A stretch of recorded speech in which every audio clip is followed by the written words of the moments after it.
32절부터 50절 말씀을 함께 보시겠습니다.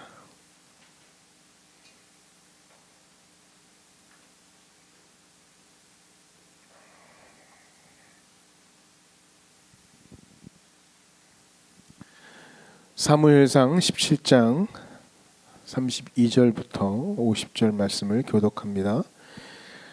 다윗이 사울에게 말하되 그로 말미암아 사람이 낙담하지 말 것이라 주의 종이 가서 저 블레셋 사람과 싸우리이다 하니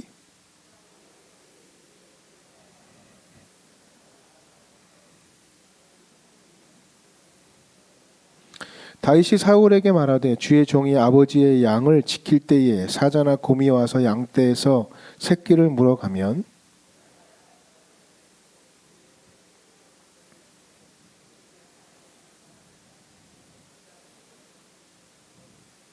주의 종이 사자와 곰도 쳤은즉 살아계시는 하나님의 군대를 모욕한 이 할례받지 않은 블레셋 사람이리까 그가 그 짐승의 하나와 같이 되리이다.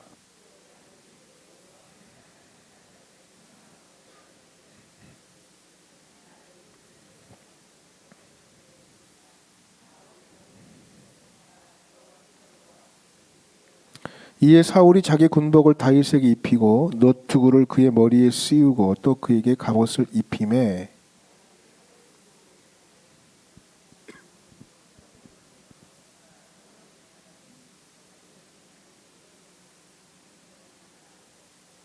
손에 막대기를 가지고 시내에서 매끄러운 돌 5을 골라서 자기 목자의 제구 곧 주머니에 넣고 손에 물매를 가지고 블레셋 사람에게로 나아가니라.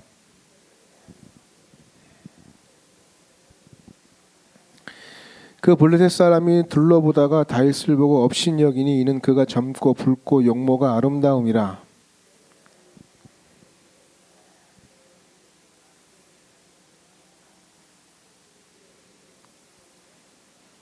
그 블레셋 사람이 또 다윗에게 이르되 내게로 오라 내가 내 살을 공중의 새들과 들짐승들에게 주리라 하는지라.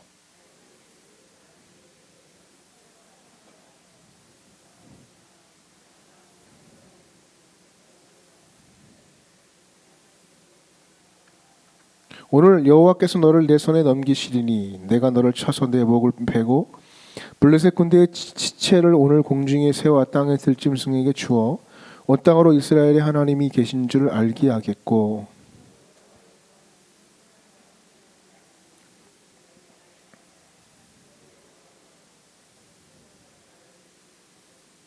블레셋 사람이 일어나 다윗에게로 마주 가까이 올 때 다윗이 블레셋 사람을 향하여 빨리 달리며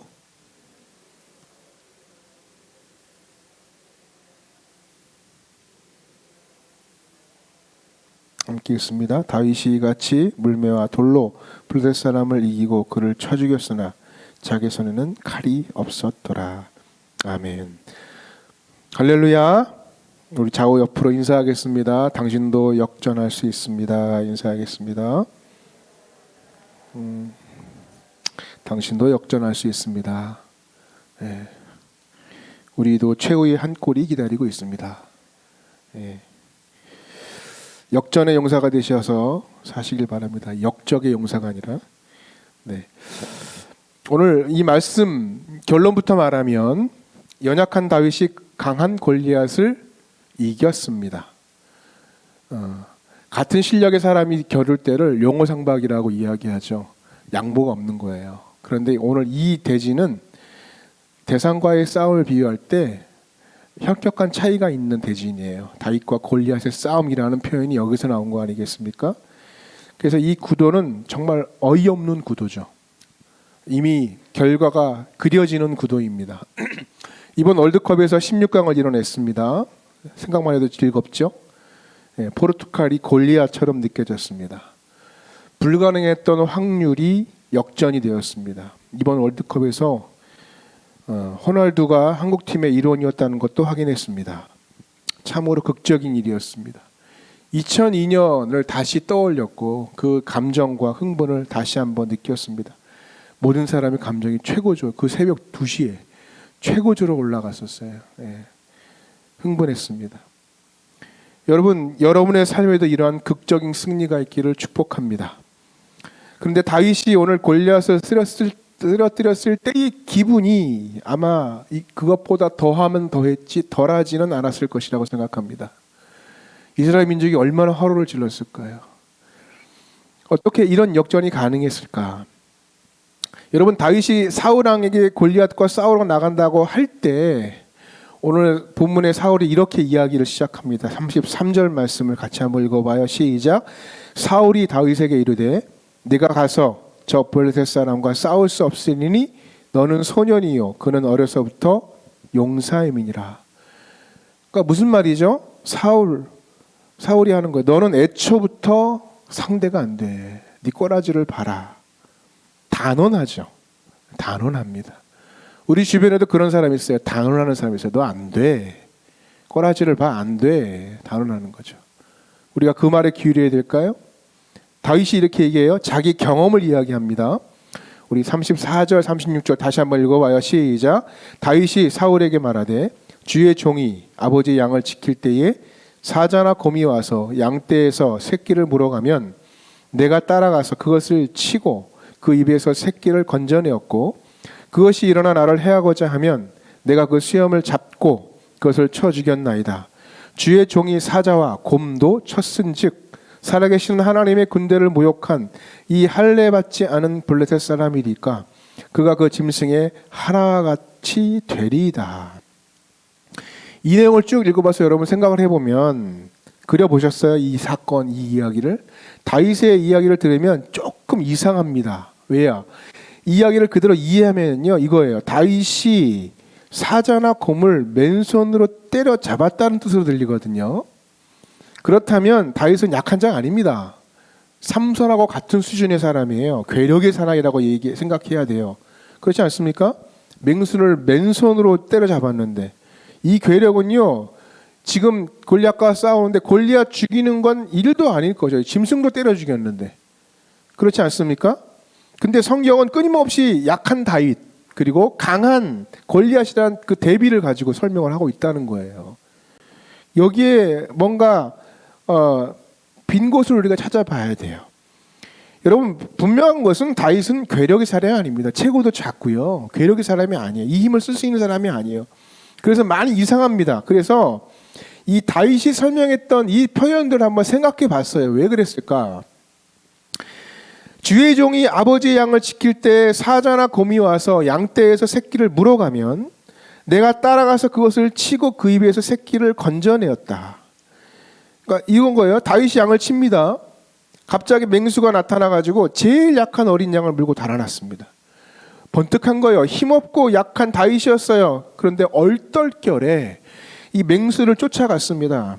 어떻게 보면 아무 생각 없이 본능적으로 그냥 따라간 것입니다. 무엇 때문에 따라갔을까? 양새끼가 죽어가는 모습에 대한 안타까운 마음, 안타까운 심정, 그 생명을 살려야겠다는 절박한 심령 때문이라고 생각합니다. 그리고 따라가서 다윗이 짐승과 맞섰습니다. 이제는 양새끼의 문제가 아니라 문제가 뭐예요? 다윗의 생명도 위태롭게 된 것입니다. 그때 이것을 보신 하나님이 개입하셔서 맹수의 손에서 건져내시고 승리를 주셨다는 것입니다. 여러분 다윗은 너무 약합니다. 그런데 다만 그에게 양에 대한 안타까움이 있었다는 것이에요. 그리고 건지려고 그냥 나선 것입니다.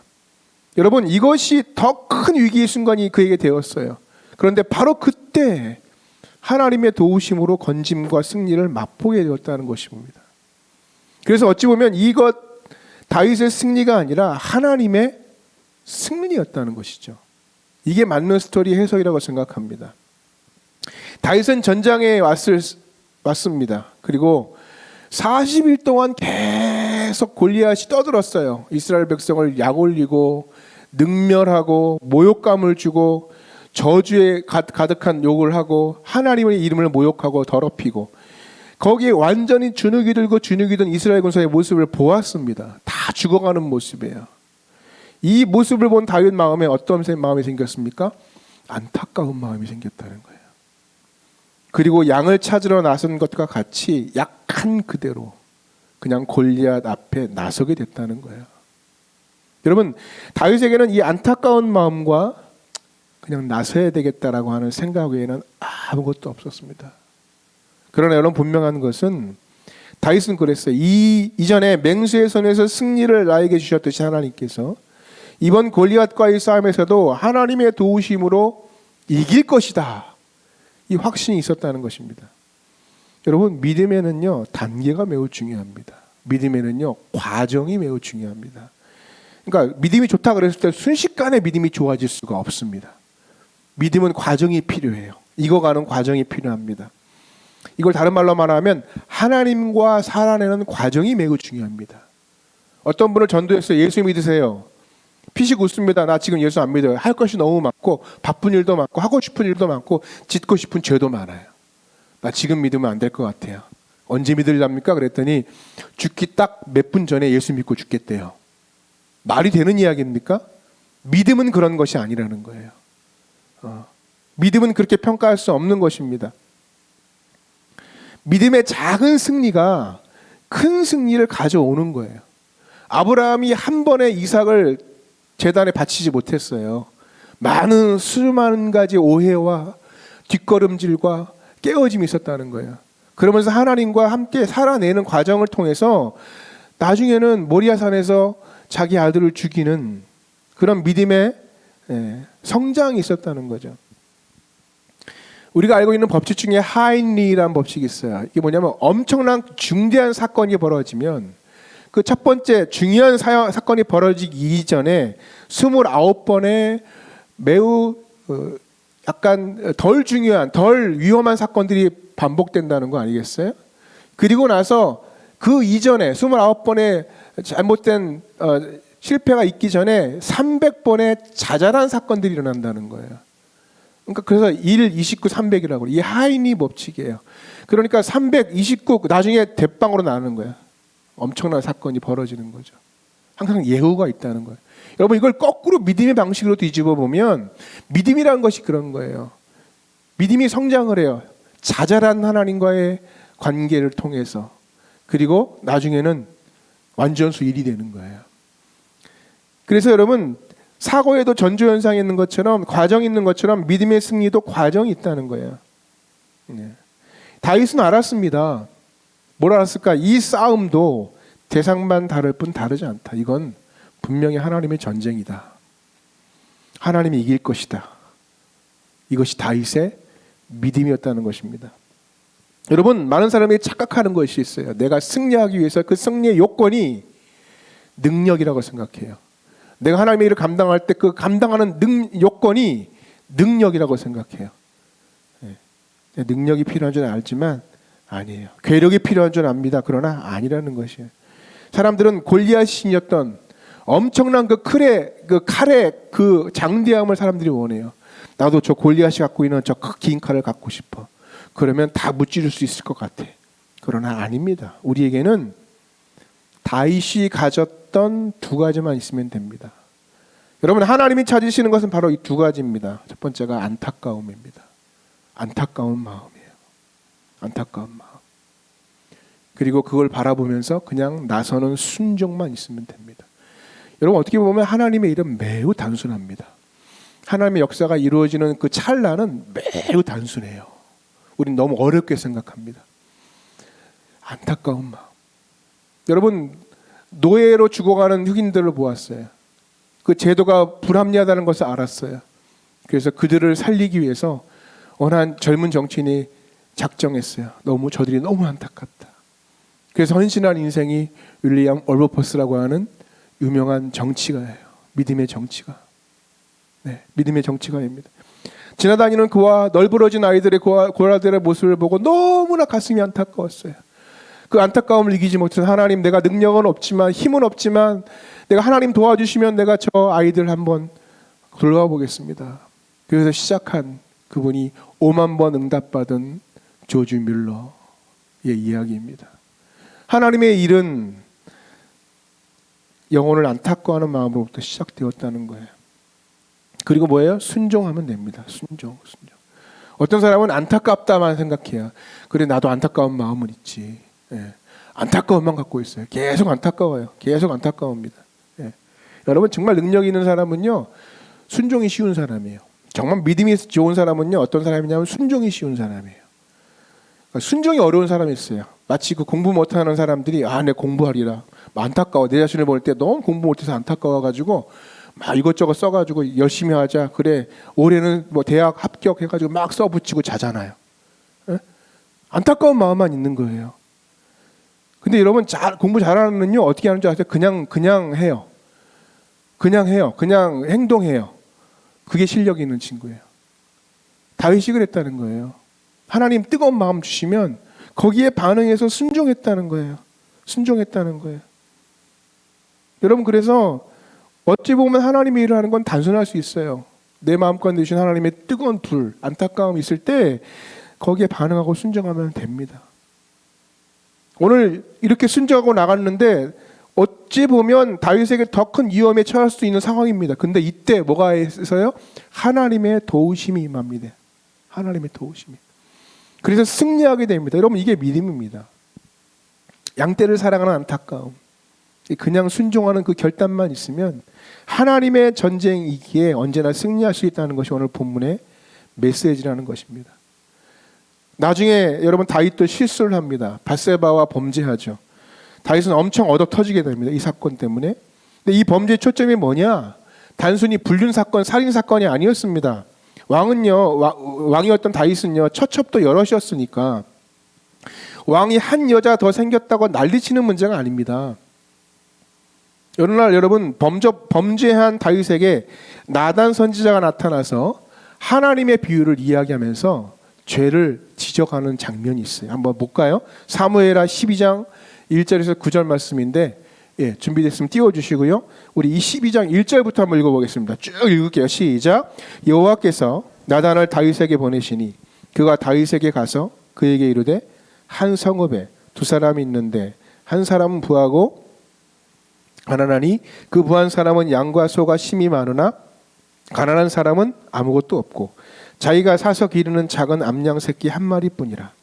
그 암양 새끼는 그와 그의 자식과 함께 자라며 그가 먹는 것을 먹으며 그의 잔으로 마시며 그의 품에 누움으로 그에게는 딸처럼 되었거늘 어떤 행인이 그 부자에게 오매 부자가 자기에게 온 행인을 위하여 자기의 양과 소를 아껴잡지 아니하고 가난한 사람의 양 새끼를 빼앗아다가 자기에게 온 사람을 위하여 잡았나이다 하니 다윗이 그 사람으로 말미암아 노하여 나단에게 이르되 여호와의 살아계심을 두고 맹세하노니 이 일을 행한 그 사람은 마땅히 죽을 자라. 그가 불쌍히 여기지 아니하고 이런 일을 행하였으니 그 양 새끼를 4배나 갚아주어야 하리라 한지라. 나단이 다윗에게 이르되 당신이 그 사람이라. 당신이 그 사람이라. 깨달았어요. 그때 충격을 확 받았어요. 무슨 말입니까? 다윗 당신은 양이 많은 부자였어요. 그런데 상대는 암양 하나를 딸처럼 키우는 사람이었습니다. 근데 그거를 빼앗습니까? 여기서 비유가 뭐예요? 양을 이야기해요. 양. 여러분 하나님은 다윗을 어떻게 왕을 세우셨어요? 양떼 돌보라고. 이스라엘 양떼 돌보라고. 근데 다윗은요 지금 백성의 등을 쳐먹고 있는 것입니다. 하나님은 이 사실 이거를 못 견뎌 하시는 것입니다. 다윗은 초심을 잃었습니다. 다윗은 자신을 왕으로 세우신 하나님의 근본적인 목적을 상실했습니다. 뭐 했습니까? 안타까운 마음. 그 마음이 사라진 거예요. 여러분 여기서 우리가 우리는 알아야 됩니다. 어떻게 알아야 되냐? 하나님은 어떤 사람을 쓰시는가? 어떤 사람을 사용하시는가? 능력 있는 사람이 아닙니다. 하나님은 능력 있는 사람 쓰지 않습니다. 하나님은 능력 있는 사람도 낮춰 쓰십니다. 모세가 그랬어요. 80세 쓰셨잖아요. 있는 것도 낮춰 쓰시는 분이에요. 기드온이 수만 명 데리고 왔을 때 300명으로 줄여라. 낮춰 쓰시는 분이에요. 힘이 중요한 거 아니에요. 여러분 교회는 어떤 존재입니까? 하나님이 기뻐하는 군대가 되어야 될 줄 믿습니다. 그런데 교회가 힘이 있고 능력이 필요한 게 아닙니다. 뭐 정치적인 인물이 우리 교회 다녀서 교회가 힘 있는 것이 아니에요. 돈이 많은 사람이 우리 교회에 나와서 힘 있는 것이 아닙니다. 여러분 그건 하나님이 원하시면 무한대로 있습니다. 우리에게 필요한 것은 다윗의 마음이라는 거예요. 다윗의 마음. 양떼에 대한 안타까움, 그리고 그 안타까운 심정을 가지고 그냥 나서는 순종, 그 단순함이 우리에게 필요하다는 것입니다. 가슴이 말하는 대로. 여러분, 하나님의 말씀이 임하면 우리의 가슴이 뜨거워 끌어올라요. 예레미야가 그랬어요. 하나님의 말씀을 들으니 말씀이 가슴에 끌어오른다고. 그때 반응하는 거예요. 그때 순종하는 거예요. 그대로 순종하면 언제나 하나님의 도우심으로 백전백승하는 인생이 된다는 거예요. 여러분, 우리가 자녀가 안타까우니까 기도하게 되지 않습니까? 마찬가지로 여러분, 교회가 안타까우니까 교회를 위해 기도하는 거예요. 구역원이 안타까우니까 기도하게 되는 거예요. 청년부가 안타까우니까 청년부를 놓고 기도하게 되는 거예요. 내 사랑하는 친구 안타까우니까 그 사람 놓고 기도하고 몸부림치게 되고 달려가게 된다는 것입니다. 그렇게 달려갈 때, 순종할 때 하나님께서 다윗처럼 우리에게 오신다는 것입니다. 그 불리한 상황을 다 딛고 안 될 것 같은 그 상황을 다 뒤로 뒤집어 버리고 하나님께서 승리를 주시기 위해서 오신다는 것입니다. 그게 하나님의 전쟁의 승리의 방식이라는 것입니다. 여러분, 오늘 결론은 무엇입니까? 중요한 것은 시선입니다. 하나님께 시선을 두는 거예요. 항상 하나님께 시선을 맞추고 이 양떼의 안타까움에 순종으로 반응하면 다윗처럼 우리가 약하지만 골리앗을 물리치는 승리를 경험하는 간증의 삶이 된다는 것입니다. 이번 월드컵 아시아가 판을 치고 있죠. 일본이 올라갔습니다. 호주가 올라갔습니다. 한국이 마지막으로 올라갔습니다. 그런 이야기가 이제 그런 사실이 벌어지니까 어떤 사람이 그런 얘기를 했어요. 월드컵은 재수가 좋으면 그것이 실력을 이긴다. 그러니까 어느 팀이건 그 팀이 재수가 역사하면 실력이 있어도 못 이긴다는 거예요. 상대가 이길 수 없다. 여러분, 믿지 않은 사람들은 이걸 재수 있다라고 하고 운이 좋다라고 이야기합니다. 이것을 우리의 용어로 바꾸면 뭔지 아세요? 은혜입니다. 은혜. 그건 내 실력이 아닌 거예요. 은혜가 임하면 모든 실패할 재료들이 성공을 위한 재료들로 바뀌어버려요. 그래서 호날두의 등판대기가 어시스트의 도구가 되듯이 우리를 방해하고 죽이려는 모든 대적인 하나님을 위한 도구가 다 되게 만들어 버리신다는 거예요. 다윗이 골리앗과 싸우러 나갔더니 엄청나게 큰 골리앗의 몸뚱이가 보여요. 큰 몸뚱이네. 다윗에게는 엄청나게 압박감이 들겠죠. 그런데 다윗에게는 엄청나게 큰 관역판이 되었습니다. 몸도 크니 머리도 크고 대가리도 크고 정수리도 크고 거기에 물맷돌을 던졌더니 정확히 꽂혀서 죽었어요. 바로 그것이 은혜입니다. 딱 맞는 은혜. 실력이라고 얘기하지만 사실은 실력이 아니에요. 은혜입니다. 여러분, 우리는 확신해야 합니다. 뭘 확신해야 돼요? 하나님이 결정하시면 하신다는 걸 확신해야 돼요. 빌립보서 1장 6절에 보니까 너희 안에서 착한 일을 시작하신 이가 그래서 예수의 날까지 이르실 줄을 우리는 확신하노라. 믿습니까? 예수님이 시작하신대. 이건 뭐예요? 하나님이 시작하셨다는 거예요. 무슨 말입니까? 모든 것은 하나님이 시작하신다. 이걸 반대로 말하면 또한 끝내는 것도 하나님이다 그거예요. 그런데 우리는 하나님의 일을 할 때 자꾸 불평해. 하나님 힘도 없어요. 지혜도 없어요. 나가 자격이 없는 것 같아요. 흥이 나지 않아서 못하겠어요. 도와주지 않아요. 그러니까 모두가 다 뭐냐면 내가 끝낸다라는 뜻으로 이야기를 하는 것 같아요. 하나님, 내가 끝내겠어요. 연말인데 제가 끝내겠어요. 여러분, 끝내는 것은 하나님이 하십니다. 하나님이 끝내지 않으면 끝난 게 아니에요.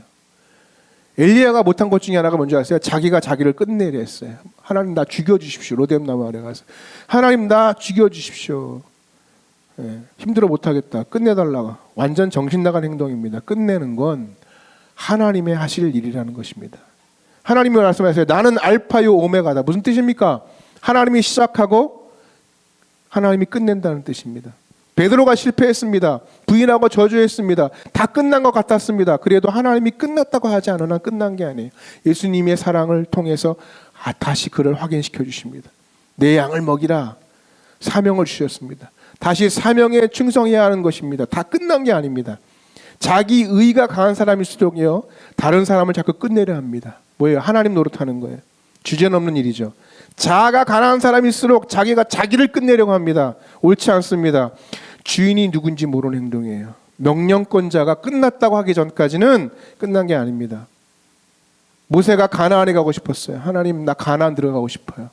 하나님이 여기까지 하십니다. 여기까지 느보산에서 가나안 쳐다보는 곳으로 끝났습니다. 하나님이 끝낸 거예요. 다윗이 성전 짓고 싶어요. 하나님, 나 성전 짓고 싶어요. 하나님이 여기까지 하십니다. 성전 건축 준비만 하고 끝났습니다. 하나님이 끝내버리신 것입니다. 여러분, 그러나 아무리 힘이 없고 낙심되고 상황에 안 좋아도 하나님이 끝내지 않으면 끝난 것이 아닙니다. 그냥 기다려야 됩니다. 있는 자리에서 계속 기능하면서 순종해 나가는 것이 맞습니다. 그게 옳습니다. 내 생의 장가는 끝났다. 내 생의 시집은 끝났다. 하나님이 끝내야 끝내는 겁니다. 내 사업은 끝났다. 하나님이 끝내야 끝내는 것입니다. 제발 자기 멋대로 끝났다고 하지 마시길 바랍니다. 제풀에 꺾여서 끝내지 마시길 바랍니다. 남을 향해서도 여러분, 너는 끝났다 이렇게 말하지 마시기 바랍니다. 네가 하나님이냐? 아니잖아요. 끝은 하나님이 내십니다. 그때까지 우린 죽도록 달리는 것입니다. 끝내는 일에 있어 우리는 순종과 겸손함이 필요합니다. 명심하고 명심하십시오. 끝내는 건 하나님이지 당신이 아닙니다. 하나님이 다윗의 중심에 보셨던 이 안타까움을 우리가 가졌으면 좋겠습니다. 그리고 우리가 순종하면 하나님이 시작하시고 일을 이루실 줄 믿습니다. 오늘 제목과 같이 다윗은요, 아이러니하게 칼이 없는 승리자였습니다.